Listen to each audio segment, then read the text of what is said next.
pada menang karena lebih lincah gitu yang aku tahu ya.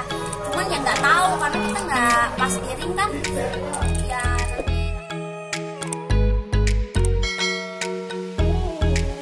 Untuk persiapannya versus wanita Amazon nih.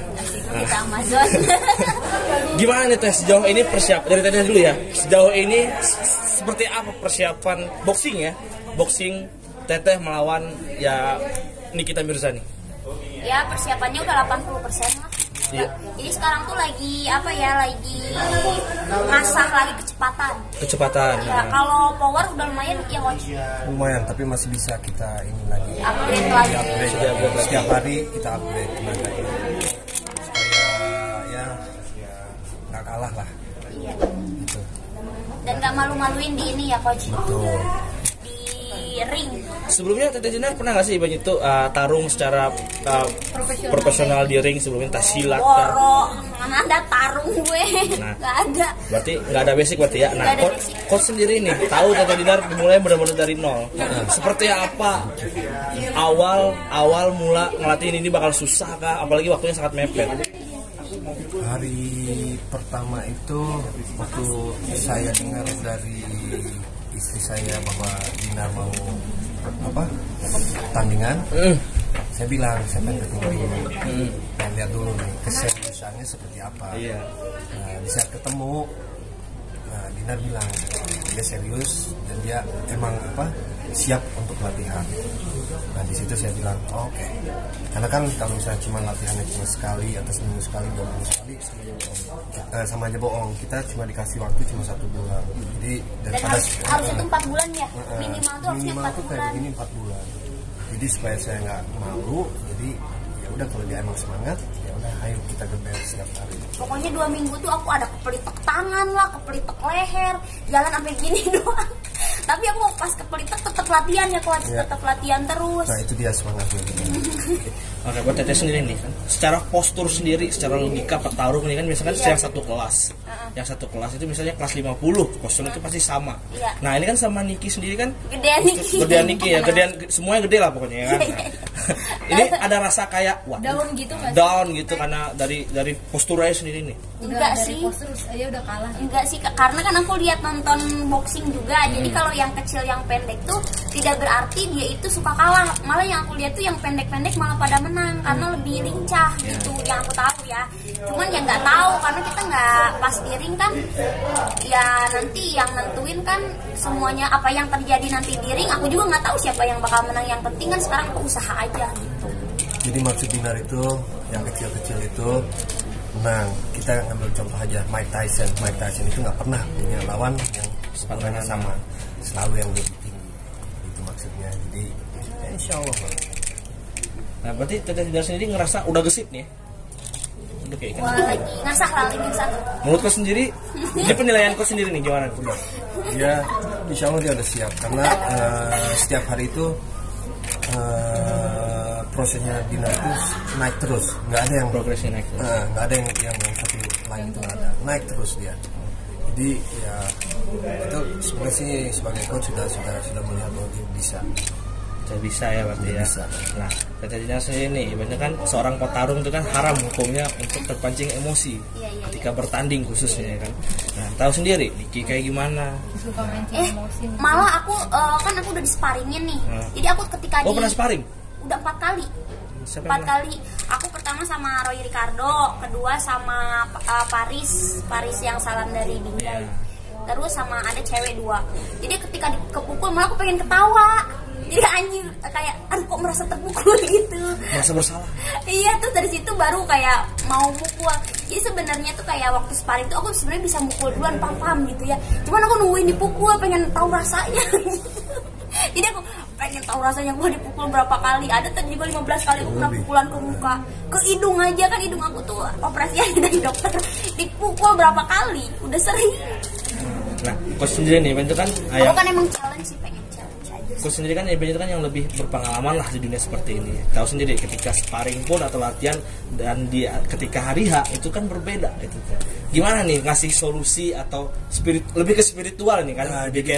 Jadi gini yang kita kasih advice untuk Dinar itu di saat dia masuk ring itu tetap fokus, tetap harus hafalkan kombinasi dan strategi dia, dan jangan sampai kena emosi.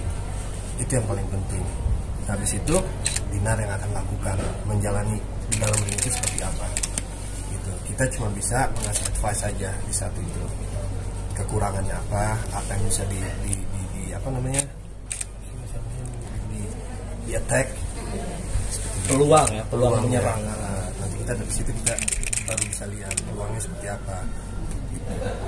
Nah, kalau boleh sedikit tahu, nanti sedikit flashback aja. Ceritain sedikit ya ini. Kenapa nih akhirnya sampai adep-adepan sama Nikita nih di atas ring, bisa sampai terjadi akhirnya? Nah, aku juga nggak tahu ya, ibarat kata di match scene-nya tuh sama tim penyelenggara tiba-tiba lawan Nikmir, dan itu tuh pas bulan puasa. Iya, bulan puasa. Pokoknya seminggu sebelum preskon kalau nggak salah aku juga lawan Nikmir. Ya udah. Jadi aku tuh memang orangnya tuh memang suka tantangan gitu. Wah, orangnya lebih tinggi nih dari aku, tangannya aja lebih panjang kan dia. Si ininya apa sih, tulangnya lebih gede juga kan. Cuman cobain aja, kenapa enggak gitu. Kiloan juga masih beratan Niki. Berat banget itu. Nah, berarti ketika dapat kabar matchnya sama Niki sendiri, berarti kalian ini baik-baik aja ya, nggak ada masalah ya? Sempet dia nge-DM aku kayak udah preskon kalau nggak salah. Kayak gini, latihan lu, gue pukul beneran lu. Kan disangkanya tuh aku cuma tiktokan doang kan, tiap hari tuh aku ngepostin tiktokan gitu kan, main sama temen-temen cewek. Terus dia nge-DM aku, latihan lu, gue pukul beneran lu ya gitu. Dikiranya jadi nggak latihan. Disangkanya nggak latihan, mungkin kan takutnya tuh itu kan maksudnya itu kita kan pasangan, takutnya tuh pukulannya baru aja buat tonjok, takutnya langsung KO gitu. Nah, sudah dapat sedikit tekanan dari Niki seperti itu. Ada sendiri waktu itu ketika udah fix nih lawannya, tandingnya kapan, kan pasti kepikiran nyari pelatih dong. Gimana nih ketemu pelatih ini? Kan nggak susah nyari pelatih yang benar-benar. Pas puasa aku nyarinya itu, pas bulan puasa, pas Ramadan kemarin aku nyari ada 2-3 coach, terus aku pilih coach ini aja, nggak tahu, feeling aja gitu. Terus berarti sebelumnya belum pernah kerja sama atau kenal berarti? Belum Nah, sama sekali. coach sendiri gimana nih? Coachnya berkesempatan untuk melatih Dinar Candy nih kan susah nih Jadi, saya itu sedikit mundur dikit ya. Jadi saya itu 40 tahun saya tinggal di Belanda. Oke. Nah, dari 40 tahun 17 tahun saya olahraga kickboxing Muay Thai. Habis itu saya balik ke sini. Nah, di saat saya ke sini ya pokoknya juga kasih private, ngajar private. Habis itu istri saya bilang, "Dan pengen latihan, mau nggak?" Saya kasih bilang, "Ya boleh lah." Jadi apa yang saya pelajari di Eropa ya saya kasih ke Dinar. Nah, dari coach sendiri ketika hari H bertanding yang pengen ditonjolkan ke Dinar apa nih? Apakah dia harus menang ataukah dari segi Dinar nggak teknik? punya pilihan, menang atau menang. Menang atau menang. Waktu menang ya. Dari coach mentargetkan Dinar untuk menang. Ini berat nih teh, gimana nih teh? Berat nih. Lawannya berat. Butuh healing saya. Jadi nggak ada pilihan. Nggak ada pilihan ya? Nggak ada pilihan. Emang coachnya keras banget sih, keras banget. Jadi hampir tiap hari ke latihan juga mau nggak mau disamperin ke rumah. Oke, keras. Tinggal 12 hari lagi lah. Iya, 12 hari lagi. Kapan lagi teh ya? Enggak. Berarti dari coach sendiri mengharuskan Teteh Dinar harus bisa menang. Dan Teteh Dinar pun ya menang ya. Oke. Karena sudah dibilang bahwa Dinar itu tidak bukan lawannya Nikita. Ya. Jadi istilahnya digampangin ya. Jadi Dinar itu nggak ada artinya lah gitu.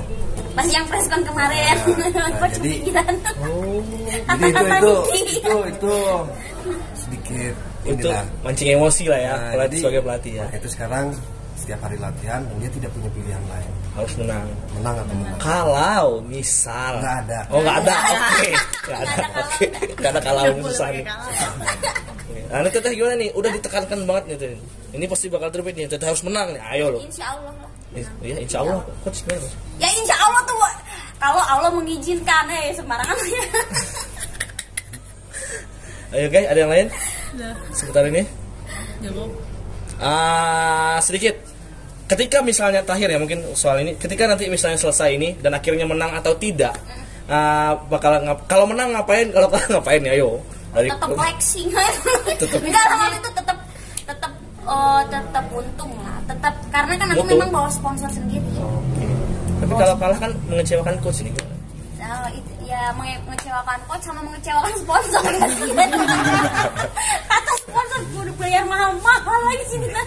Ya, jadi ya kita doain aja lah, semoga lancar dan Dinar akan menang. Tapi untuk saya Dinar itu nggak ada pilihan. Karena ngelihat dia secara begini latihan, mau nggak mau dia harus bisa menang. Karena membayar, ya? Karena saya juga sudah lihat lah beberapa kali Nikita latihan itu seperti apa udah kebayang. Oke. Nah, jadi dengan bayangan itu kita sebagai coach tahulah gimana caranya untuk bisa masuk ke itu. Caranya dia. Senang ya, disomasi kalau kalah ya. Oke, bukan kawan? Oke, aman?